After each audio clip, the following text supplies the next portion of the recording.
नमस्कार दोस्तों, मेरा नाम है दयानंद बर्णवाल और चलिए शुरू करते हैं अपनी एक सीरीज जो चल रही है। आज जो हम लोग पढ़ने वाले हैं वो हम लोग पढ़ने वाले हैं कि जो 12 अप्रैल को जो एग्ज़ाम हुआ था TESOL का, यानी आज ही जो एग्ज़ाम हुआ उसका फर्स्ट शिफ्ट का। ठीक है, आप लोग याद रखिएगा जो फर्स्ट शिफ्ट का एग्ज़ाम हुआ उसमें से जो भी वर्ड्स वगैरह या फिर जो जो क्या क्या पूछे जा रहे हैं वो सारी चीज़ें हम डिस्कस करने वाले हैं। ठीक है, और साथ में जो PDF है, जो PDF फॉर्मेट में आपके सामने मौजूद होगा वो हम लोग जो है अब मैं अपना टेलीग्राम चैनल या फिर अपना यूट्यूब चैनल पे अपलोड कर दूंगा। ठीक है, तो देखते हैं कि आज क्या क्या सवाल पूछा है। हालांकि मेरे नज़रिए से बोलिए तो एग्ज़ाम बहुत ईजी था। इंग्लिश के पेपर में आप बिल्कुल 25 के 25 अटैम्प्ट कर सकते थे। ठीक है, इसमें कोई डाउट नहीं है। अब देखिए कहेंगे अच्छा इस सरनेम आपके सोचेंगे क्या इतना सारा सरनेम आया होगा। नहीं, इतना सारा सरनेम नहीं आया। ठीक है, तो जहाँ से भी मैंने जो जानकारियाँ इकट्ठी की है उस आधार पे जो भी है वो दो, कोई दो ये बता रहा है, कोई दो ये बता रहा है। ओबियसली ठीक है, दो ही सरनेम्स आए होंगे, लेकिन ऑप्शन मिला के कम से कम 8 तो हुए होंगे। तो जिस बच्चे को जो जो याद रहा वो सब कुछ बोल दिया। ठीक है, तो यहाँ पर कुछ ऐसे वर्ड याद रखिएगा डिबेकल, तो उससे रिलेटेड जो भी सरने में, हालांकि ये दोबारा रिपीट नहीं होंगे लेकिन फिर भी इनसे जुड़े जितने भी वर्ड्स होते हैं, अक्सर जो एग्जामिनर होता है जो क्वेश्चन को सेटअप फिर से करता है तो इनसे रिलेटेड वर्ड को ज़्यादा रिवाइज करने की कोशिश करता है।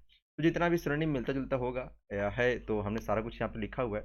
तो अब देखिए डिबेकल एक वर्ड लिखा हुआ है। डिबेकल का मतलब क्या होता है कि पराजय करना, सब्जगेट करना, अध्ययन करना, डिसकॉम्फिचर या फिर डिफीट बोलिए हो सकता है।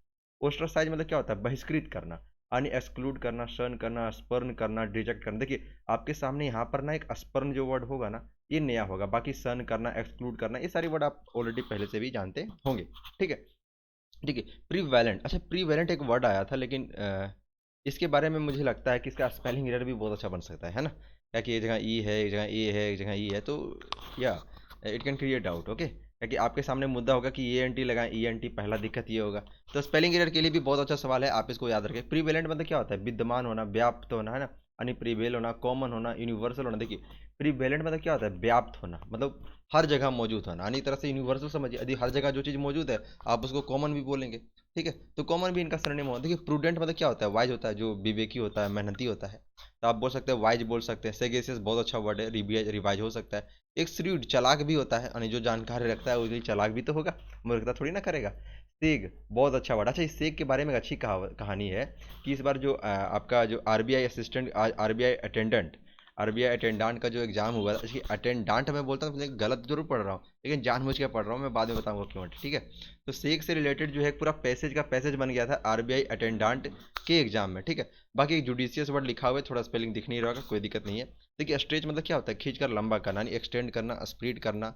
ठीक है, देखिए यहाँ पर जो प्रपोजल या प्रोपोजिशन मैंने लिखा है, प्रोपोजर और प्रपोजिशन लिखा है, एक्चुअली मैंने रिजोल्यूशन को लिखा है। ठीक है, जब आप देखते होंगे कोई पेपर या न्यूज वगैरह पढ़ते होंगे, देखते होंगे उसमें बोला जाता है कि एक रिजोल्यूशन पास हुआ है। ठीक है, क्या पास हुआ है, एक रिजोल्यूशन पास हुआ है। तो रिजोल्यूशन समझिए एक तरह से डिटर्मिनेशन पास हुआ है, एक तरह से जो प्रपोजल रखा गया था वो पास हुआ है। एक प्रोपोजिशन, एक सिद्धांत। देखिए प्रीपोजिशन हो गया कनेक्टर, है ना।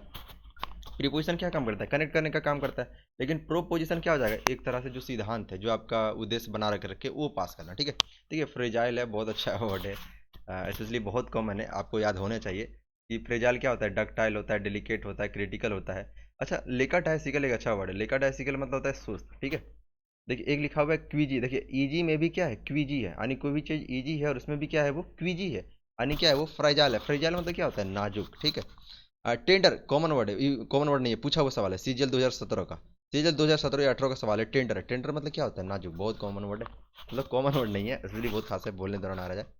तो टेंडर मतलब क्या है, बहुत ही मतलब इंपॉर्टेंट वर्ड है, जल्दी आता नहीं है। ठीक है, देखिए जेटिसन आप लोग जानते होंगे, जेटिसन मतलब क्या होता है, बाहर फेंकना। जैसे आप लोग जानते हो कि कभी कभी कुछ फिल्में देखे होंगे, जो एरोप्लेन से जब सामान फेंकने लगता है तो उसको बोलते हैं जेटिसन करना। क्या करते हैं उसको, जेटिसन करना। देखिए डेवियस मतलब क्या होता है, चालाक, और इससे रिलेटेड सारा सिनोनिम, ये सारा सिनोनिम एंटोनिम नहीं है, सारा सिनोनिम, और आपको सारा याद रखना है बहुत अच्छे से। देखिए ये जो क्राफ्टी लिखा हुआ है, CHSL 2017 का सवाल, 2019 का सवाल है। CHSL ऑलरेडी 2019 में पूछा जा चुका है इस क्राफ्टी वर्ड, क्राफ्टी। कनिंग तो बहुत बार आया है, श्रीड भी पूछा गया। इंसीडियस आपके लिए एक नया वर्ड इसमें हो सकता था क्योंकि जल्दी ये वर्ड आ जाते नहीं है।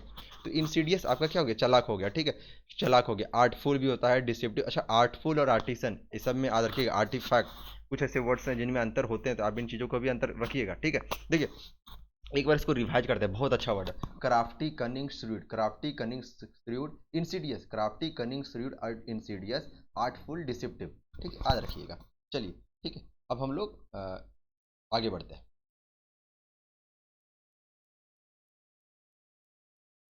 ठीक है,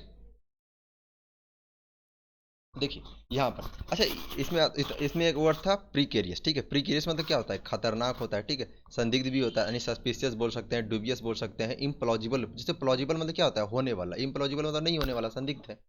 डेंजरस होता है आपका, हैजार्डस होता है, ठीक है। देखिए ईरर का जो सवाल बना है उसमें दो ही ईरर बनता है, इसलिए दो ही ईरर आता है, और वो दोनों ईरर के बारे में जानकारी ऐसा मिल रही है कि उसमें एक आर्टिकल का सवाल आ रहा है और एक टेंस का सवाल आ रहा है। नॉर्मल है, आप आर्टिकल के बारे में पढ़े। अच्छा आर्टिकल में आपको क्या कंफ्यूजन हो सकता है, आर्टिकल में जो प्रीपोजिशनल बेस्ड नॉलेज होता है ना, जो प्रीपोजिशन से बेस्ड होता है, ठीक है, जो प्रीपोजिशन से बेस्ड नॉलेज है, आप प्रीपोजिशन वाला खास कर रट लीजिए, खास कर याद कर लीजिए कि कहाँ पर जो है ई लग जैसे बोलते हैं इन अ हरी, इन हरी नहीं होता, इन अ हरी, ठीक है। ऑन ऑन फायर ये होता है, इन अ फायर नहीं, ऑन फायर होता है, ठीक है। बाय कार, ऑन फुट, ये सब जो वर्ड होते हैं वो सब याद रखें, ठीक है। टेंस के बारे में चिंता ना करें, टेंस बहुत आसान होगा, आपको सिर्फ समझना होगा। देखिए एक वन वर्ड सब्स्टिट्यूशन के बारे में सवाल था, बुकोलिक, बुकोलिक मतलब क्या होता है, गवार होता है, बुकोलिक मतलब क्या होता है, गवार। अर्बन मतलब शब्द, मैं खुद ही लिखा हूँ, अर्बन मतलब क्या होता है, शब्द। और योकेल मतलब क्या होता है, गवार होता है। बम्किन मतलब भी गवार ही होता है, बम्किन मतलब क्या होता है, गवार होता है, ठीक है। देखिए दो इडियम्स आए, एक या फार क्राई और या फुल्स पैराडाइज।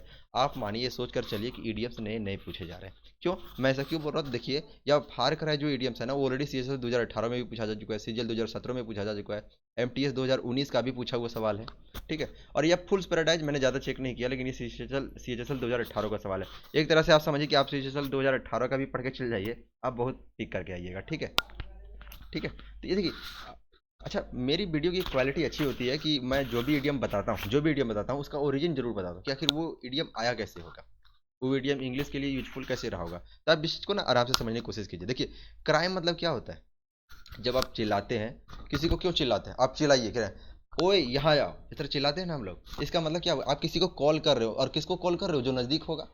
आप मेरी बातों को समझ रहे हो, आप क्राई करते हो, चिल्लाते हो किसी को बुलाने के लिए, है ना, चिल्लाते हो किसी को बुलाने, लेकिन आप जब चिल्लाते क्यों, कि वो घर से मतलब यहाँ आप रहो और दिल्ली में हो रहे तब उसके लिए चिल्लाओगे नहीं ना, वो आपके नज़दीक रहेगा, आप उसको क्या करो, चिल्ला के बुलाने की कोशिश करोगे, यानी विद इन योर कॉलिंग। देखिए with in your calling, with in your calling, लेकिन बोलेंगे फार क्राई, यानी अब आपके कॉलिंग के अंतर्गत वो नहीं रहा, ठीक है। या फार क्राई यानी अब आपको वो कॉलिंग में नहीं रहा, यानी वेरी डिफरेंट भी बोल सकते, अलग रहा, या लॉन्ग डिस्टेंस दूर रहा, मतलब फार करा यानी जहां से आप बुला नहीं सकते वो दूरी रहा, ठीक है। देखिए या फूल्स पैराडाइज, देखिए इस इडियम को ना रटना नहीं है, स्पेशली कई बच्चे रटने लगते हैं, लेकिन नहीं रटना है, आप समझिए। पैराडाइज मतलब क्या होता है, स्वर्ग होता है, और एक मूर्ख इंसान के लिए स्वर्ग क्या हो सकता है, एक मूर्ख इंसान किसको कहते हैं, जिसको सच और गलत का पता ना हो, कोई बोल दे यहाँ लड्डू मिल रहा है चल जाएगा वहाँ। या फुल्स पैराडाइज, इसका मतलब क्या हुआ कि वैसे इंसान जिसको कोई गलत जानकारी दे दो और उसी में बहुत खुश हो जाता है, जैसे किसी को बोल दो टॉप, तुम टॉप कर गए और वो खुश होने लगे, पता चला अगले दिन में फेल हो गए तो गड़बड़ हो जाएगा। फुल्स पैराडाइज मतलब क्या हुआ कि किसी इंसान को जो है झूठ मूठ की बातें बताते हैं और उसको बहुत खुश हो, वाह ऐसा हो गया, है ना। इसको एक इसका एक अच्छा वर्ड आता है फ्लैट, चापलूसी करना, है ना, समझे, चापलूसी करना, जिसमें किसी के बारे में झूठ मूठ की तारीफ करना, आप तो वैसे हैं वैसे हैं, और पता चला ऐसा कुछ नहीं था, ठीक है। तो फुल्स पैराडाइज में someone who becomes happy at hopes provided on false fact, यानी गलत फैक्ट दे दीजिए वो खुश हो जाता है, ठीक है। आगे देखते हैं,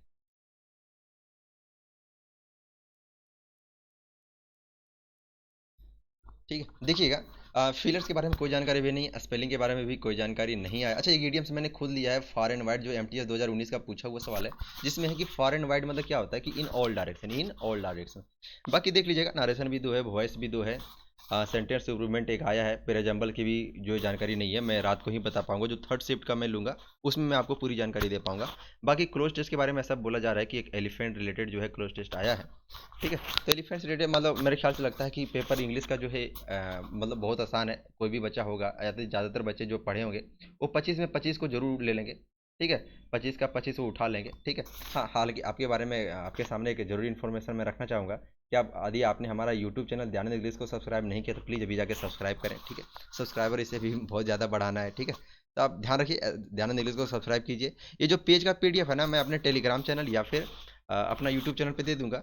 दयानंद इंग्लिश मेरा यूट्यूब चैनल, ध्यान रखिएगा, और मेरा जो टेलीग्राम चैनल है आप उसमें जो है दयानंद इंग्लिश डॉट ग्रुप ये लिखिएगा, ठीक है, मैं मिल जाऊंगा। मेरा जो टेलीग्राम का जो ग्रुप है उसमें लिखिएगा दयानंद इंग्लिश डॉट ग्रुप, वहाँ पे आप जुड़ जाइए, वहाँ पर जो है सारी पीडीएफ मैं आपको दे दूंगा, ठीक है। तो इसी के साथ मैं ये जो है इंड करता हूँ, आप समझ चुके होंगे कि आखिर आपको क्या क्या पढ़ना और कितना पढ़ना है। बस इसी के अनुसार आप अपना तैयारी कीजिए, ठीक है ना। बाय।